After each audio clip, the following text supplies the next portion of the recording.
Hayatının her kararını başkalarının seni nasıl göreceğine göre mi veriyorsun?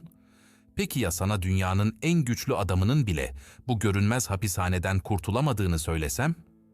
Roma İmparatorluğu'nun mutlak hükümdarı. 1 milyondan fazla askere, koca bir imparatorluğa emir veren adam. Geceleri kimsenin okumayacağını sandığı bir deftere yazıyordu. İnsanların onayına ihtiyaç duymayı bırak.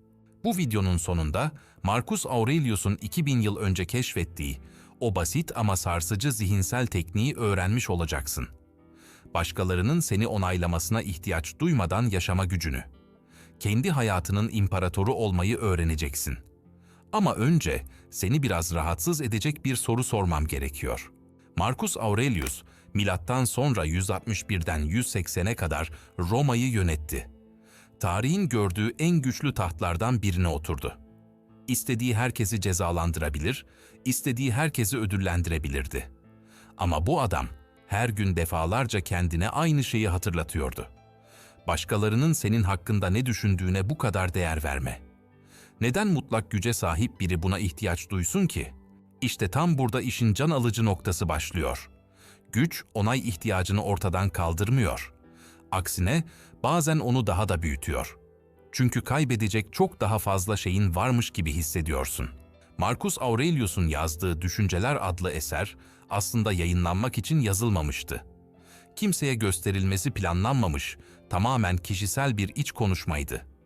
Bir imparatorun kendi zihniyle savaşının kaydı. Ve bu savaşın merkezinde tek bir soru vardı. Neden bu kadar çok insanın beni onaylamasına ihtiyaç duyuyorum?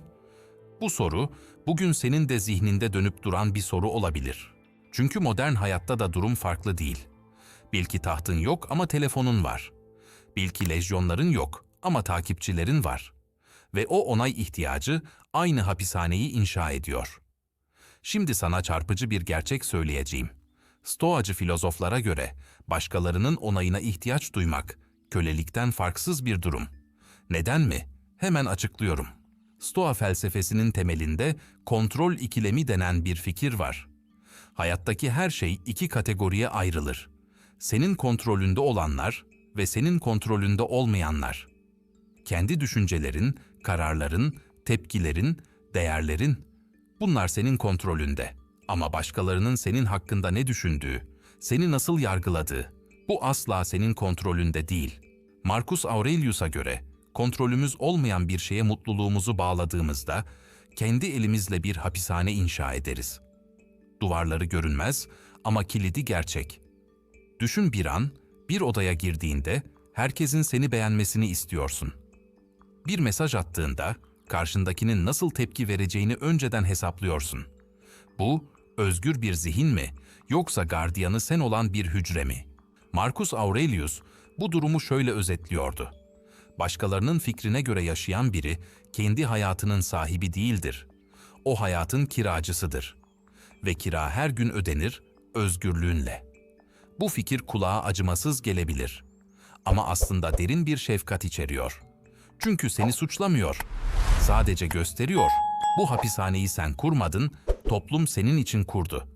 Ama anahtarı hala senin elinde. İşte bu yüzden Marcus Aurelius, güncesine her gün aynı hatırlatmayı yazıyordu. Bir imparator bile kendi zihnini her sabah yeniden eğitmek zorundaydı. Peki bu onay ihtiyacı nereden geliyor? Cevap, düşündüğünden çok daha eski ve çok daha karanlık bir yerde saklı. İnsanlık tarihinin büyük bölümünde topluluktan dışlanmak ölüm anlamına geliyordu. Kabileden atılan bir insan yiyecek bulamaz, korunamaz, hayatta kalamazdı. Bu yüzden beynimiz onaylanmayı hayatta kalmayla eşitleyecek şekilde evrimleşti. Biri senden hoşlanmadığında hissettiğin o acı, aslında beynin tehlikedesin diye çaldığı bir alarm. Sorun şu ki, bugün artık bir kabileden atılmak seni öldürmüyor. Ama beynin hala aynı alarmı çalıyor. Bir yorum, bir bakış, bir sessizlik bile o eski korkuyu tetikleyebiliyor. Marcus Aurelius bu mekanizmayı bilmiyordu elbette, evrimsel psikoloji o dönemde yoktu. Ama gözlemleriyle aynı sonuca varmıştı. İnsan doğası onay arayışına meyillidir. Ve bu meyil bilinçli çabayla dizginlenmelidir. İşte tam burada Stoacı felsefe devreye giriyor. Onlara göre Doğal içgüdüyü inkar etmek yerine onu tanımak ve bilinçli olarak yönetmek gerekiyor. Marcus Aurelius'un günlüğünde tekrar karşımıza çıkan bir cümle var. Ne kadar az insanın seni düşündüğünü fark etsen, huzur bulurdun. Bu cümle ilk okunduğunda üzücü gelebilir. Ama aslında inanılmaz özgürleştirici. Çünkü çoğu insan senin hakkında düşündüğünü sandığın kadar seni düşünmüyor. Herkes kendi zihninin, kendi kaygılarının içinde kayboluyor. Şimdi gel, Marcus Aurelius'un bu bilgiyle ne yaptığına bakalım. Çünkü sadece bilmek yetmiyordu, onu bir alışkanlığa dönüştürmesi gerekiyordu. Her gece savaş meydanlarından, siyasi entrikalardan, imparatorluk sorumluluklarından yorgun bir şekilde çadırına dönen Marcus Aurelius oturur ve yazardı. Bu yazılar övgü dolu bir hükümdarlık günlüğü değildi. Tam tersine kendi zayıflıklarıyla, korkularıyla, öfkeleriyle bir hesaplaşmaydı. Kimseye gösterilmeyecek bir itiraf defteri. Bugün yine birinin beni onaylamasını bekledim diye yazdığı satırlar var. Bir imparator kendi zihnindeki bu zaafı fark edip kağıda döküyordu. Bu basit eylem aslında modern psikolojinin çok sonra keşfedeceği bir tekniğin ta kendisiydi. Bilişsel farkındalık. Düşünceni yazıya dökmek ona olan gücünü azaltıyor. Marcus Aurelius kendine sürekli şu soruyu soruyordu. Bu insanın onayı, benim erdemli, adil, cesur bir insan olmama gerçekten yardımcı oluyor mu? Yoksa sadece beni zayıflatıyor mu? Bu soru, kulağa basit gelse de hayatını değiştiren bir soruydu. Çünkü onu dışarıdan gelen onaya değil, kendi iç pusulasına yönlendiriyordu. Ve burada Stoacı felsefenin en güçlü fikirlerinden biri ortaya çıkıyor. Erdem, kendi başına yeterlidir. Başkasının tasdikine ihtiyaç duymaz. Peki bunu günlük hayatına nasıl uygulayabilirsin? Marcus Aurelius'un kullandığı 3 teknik var ve bunlardan ilki seni gerçekten şaşırtacak. Birinci teknik, yukarıdan bakış. Marcus Aurelius, zihinsel olarak kendini gökyüzüne çıkarır. Oradan Roma'ya, insanlara, kendine bakardı. Milyonlarca insanın arasında senin bir yorumun ne kadar önemliydi ki? Bu egzersiz seni küçültmek için değil. Tam tersine seni gerçek boyutuna, gerçek önceliklerine geri döndürmek için. Bir anlık kaygı, kozmik ölçekte anlamını kaybediyor. İkinci teknik, başkalarının fikrinin kaynağını sorgulamak. Marcus Aurelius şunu soruyordu. Beni eleştiren bu insan gerçekten erdemli, bilge bir insan mı? Yoksa kendi kaygılarını, kendi eksiklerini mi bana yansıtıyor? Çünkü fark ettiği bir şey vardı. Çoğu eleştiri, eleştirilen kişi hakkında değil, eleştiren kişinin kendi iç dünyası hakkında bir şey söylüyor. Üçüncü teknik, belki de en güçlüsü, kontrolünde olana odaklanmak. Marcus Aurelius her sabah kendine şunu sorardı. Bugün kendi davranışıma, kendi seçimlerime odaklanacağım. Başkalarının tepkisi benim işim değil. Bu 3 teknik birlikte çalıştığında ortaya çıkan şey inanılmaz. Bir imparator bile kendi zihninin efendisi olmayı, insanları memnun etmekten daha değerli bulmuştu. Ve bu güç kaybetmek anlamına gelmiyordu. Tam tersine Marcus Aurelius, tarihin en saygı duyulan liderlerinden biri olarak anılıyor. Çünkü onay peşinde koşmayan bir lider, en tutarlı, en adil kararları verebiliyordu. Onay ihtiyacından kurtulmak, insanlara kayıtsız kalmak demek değil. Kararlarını korkudan değil, değerlerinden almak demek. Şimdi gel, bunu senin hayatına, senin ekranına, senin telefonuna taşıyalım. Çünkü bu 2000 yıllık fikir, bugün hiç olmadığı kadar güncel. Bugün onay artık bir beğeni, bir yorum, bir takipçi sayısı haline geldi. Attığın her paylaşımda, aslında farkında olmadan, Marcus Aurelius'un uyardığı o hapishaneye bir tuğla daha ekliyorsun. Bir fotoğraf paylaşıyorsun ve dakikalarca beğeni sayısını kontrol ediyorsun. Bir mesaj yazıyorsun ve karşındakinin nasıl algılayacağını 3 kere düşünüyorsun.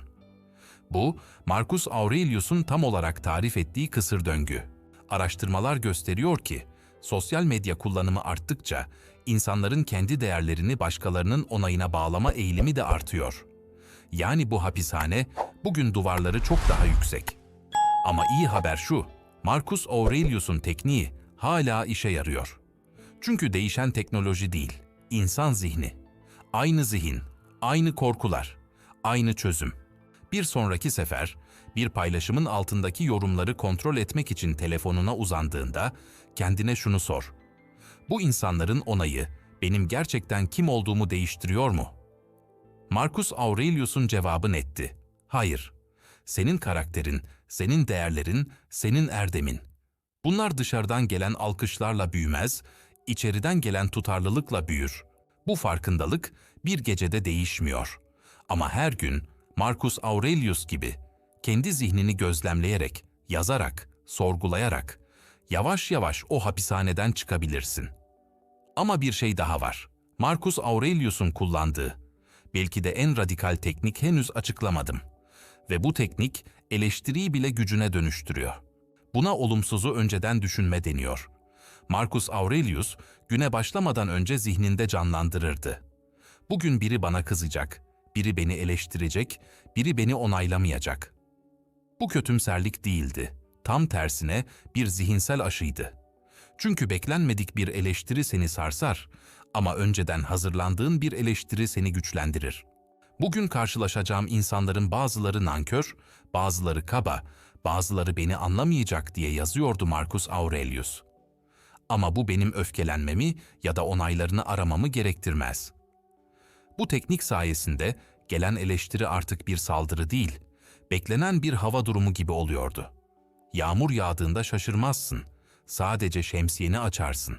İşte Marcus Aurelius'un asıl mirası bu. Onayı beklemeyi bırakıp kendi değerlerinle yağmura hazırlanmak. Bu, 2000 yıl sonra bile geçerliliğini koruyan bir özgürlük reçetesi. Sen de bugün kendi zihninin imparatoru olabilirsin. Kontrolünde olmayan şeye, başkalarının fikrine değil, kontrolünde olan şeye, kendi seçimlerine, kendi karakterine odaklanarak. Marcus Aurelius, tahtından çok daha zor bir savaşı, kendi zihniyle olan savaşı kazanmıştı. Ve bu savaş, senin de kazanabileceğin bir savaş. Bu videoyu izlediğin için teşekkürler. Eğer bu fikirler sende bir şey uyandırdıysa, yorumlarda hangi bölümün seni en çok etkilediğini yazmayı unutma. Ve bir dahaki Stoacı yolculukta görüşmek üzere, kendi hapishanenin anahtarını unutma. O hep senin elindeydi.